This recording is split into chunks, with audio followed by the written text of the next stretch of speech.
2007 সালের 11 জানুয়ারি বাংলাদেশের রাজনীতিতে এক নাটকীয় মোড়, যা ইতিহাসে পরিচিত 1/11 বা বাংলাদেশ 2007 রাজনৈতিক সংকট নামে। কিন্তু এই ঘটনার ঠিক আগে দেশের অন্যতম বড় রাজনৈতিক দল বিএনপি কি করছিল? তারা কি কিছু আঁচ করতে পেরেছিল? অক্টোবরেই ক্ষমতা ছাড়ার পরও রাষ্ট্রপতি ইয়াজউদ্দিন আহমেদের নেতৃত্বে গঠিত তত্ত্বাবধায়ক ব্যবস্থায় বিএনপির প্রভাব ছিল স্পষ্ট। সবকিছু ঘুরছিল একটি লক্ষ্যকে কেন্দ্র করে, 22 জানুয়ারির নির্বাচন। দলের ভেতরে তখন আত্মবিশ্বাস, নির্বাচন হবে এবং জয়ও আসবে। এমনকি কে কোন মন্ত্রণালয় পাবেন তা নিয়েও চলছিল হিসাব নিকাশ। জানুয়ারির শুরুর দিক থেকেই দেশ জুড়ে ভেসে বেড়াচ্ছিল এক গুঞ্জন, সামরিক বাহিনী হস্তক্ষেপ করতে পারে। বিএনপি নেতা ইকবাল হাসান মাহমুদ টুকু পরে স্মরণ করেন, আমরা শুনেছিলাম, কিন্তু সিনিয়র নেতারা বলেছিলেন এসব গুজব, এর কোনো ভিত্তি নেই। রাজনৈতিক বাস্তবতা তখন গুজবকে ছাপিয়ে গিয়েছিল। দুপুরের দিকে সেনাপ্রধান মইনুল আহমেদ এবং শীর্ষ সামরিক কর্মকর্তারা বঙ্গভবনে প্রবেশ করেন। রাষ্ট্রপতির সামনে তুলে ধরা হয় দেশের অস্থির পরিস্থিতি। এরপর দ্রুত বদলে যায় সবকিছু।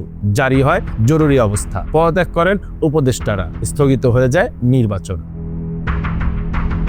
এই পুরো প্রক্রিয়ায় কোনো রাজনৈতিক দলকেই রাখা হয়নি। বিএনপি নেতারা হয়ে পড়েন সম্পূর্ণ বিচ্ছিন্ন। আব্দুল মঈন খান বলেন, চারদিকে অনিশ্চয়তা, সংবাদ পেয়ে আমরা নিজেরাও হতবাক। আর নজরুল ইসলাম খানের ভাষায়, এটা সংবিধান অনুযায়ী হয়নি, জোর করে পরিবর্তন আনা হয়েছে।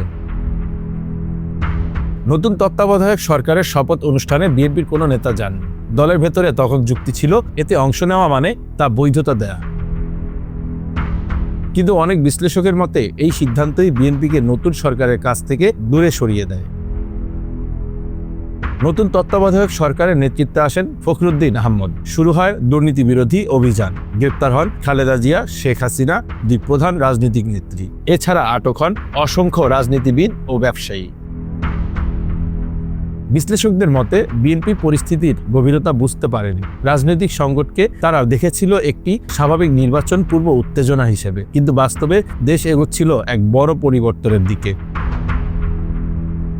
1/11 শুধু একটি তারিখ নয়, এটি একটি শিক্ষা। রাজনীতিতে অদৃশ্য সংকেতগুলো বুঝতে না পারলে ঘটনা প্রবাহ বদলে দিতে পারে ইতিহাস।